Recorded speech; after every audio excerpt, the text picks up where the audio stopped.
Ternyata di dalam pakan ayam kita itu kan pastinya terdiri dari berbagai kumpulan bahan baku yang bisa lebih dari 7 item, bahkan ada yang nyampe 15, 20. Kalau sekilas mungkin buat apa kita beli bahan baku yang banyak? Kenapa tidak hanya satu saja? Karena kan gizinya sudah bagus, TDN-nya sudah bagus, dan lain sebagainya.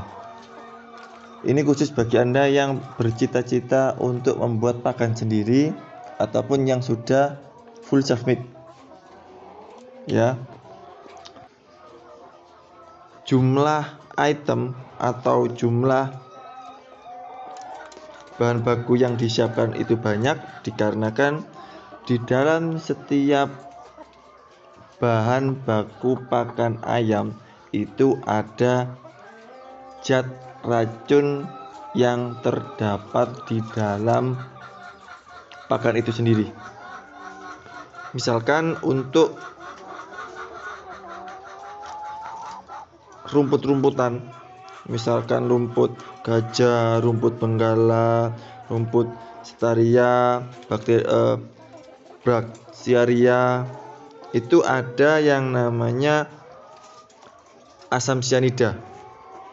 Ini bagi Anda yang ternak kreatif, dalam artian suka dengan bahan-bahan hijau-hijauan, Anda harus tahu ternyata di bahan baku itu ada asam cyanida loh. Ya. Yang mana jika asam cyanidanya itu lebih dari 500 ppm, maka level toksinnya itu sudah tinggi. Ya.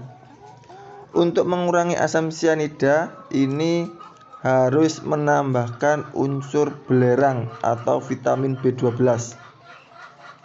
Anda yang pakai kelor, pokoknya yang hijau-hijauan, ini banyak yang mengandung asam cyanida.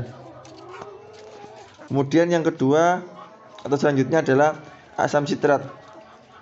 Ini jenis asam yang hampir semua bahan baku pakan ada, terutama di bagian daun tanaman makanan ternak. Pakan yang mengandung asam sitrat berlebih ini berbahaya bagi ayam Anda. Kenapa? Biasanya cenderung mencret. Setelah mencret, ayamnya kurus. Kalau tidak, nafsu makan ayamnya turun.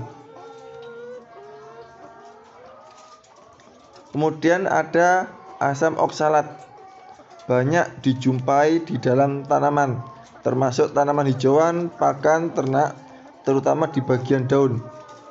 Salah satu hijauan pakan ternak yang mengandung asam oksalat tinggi adalah rumput Setallaria. Berikutnya ada gasipol. Ini umumnya terdapat di dalam biji-bijian seperti biji kapas, kapuk. Ini biasanya terdapat di bagian tanaman yang berupa batang, daun, dan bunga. Bahkan akarnya pun juga ada. Kemudian ada mimosin. Ini biasanya ada di biji lem toro. Ini kalau ayam Anda diberikan pakan yang mengandung mimosin yang berlebihan, ini dapat menimbulkan keracunan dan gangguan kesehatan. Ya. Kemudian ada alfa toksin. Ini ada di bungkil kelapa dan singkong. Ini bisa menimbulkan keracunan dan produktivitas ternak ini bermasalah. Kemudian ada alkaloid. Ini karbohidrat yang sedikit unsur nitrogen. Zat ini umumnya terdapat dalam umbi-umbian.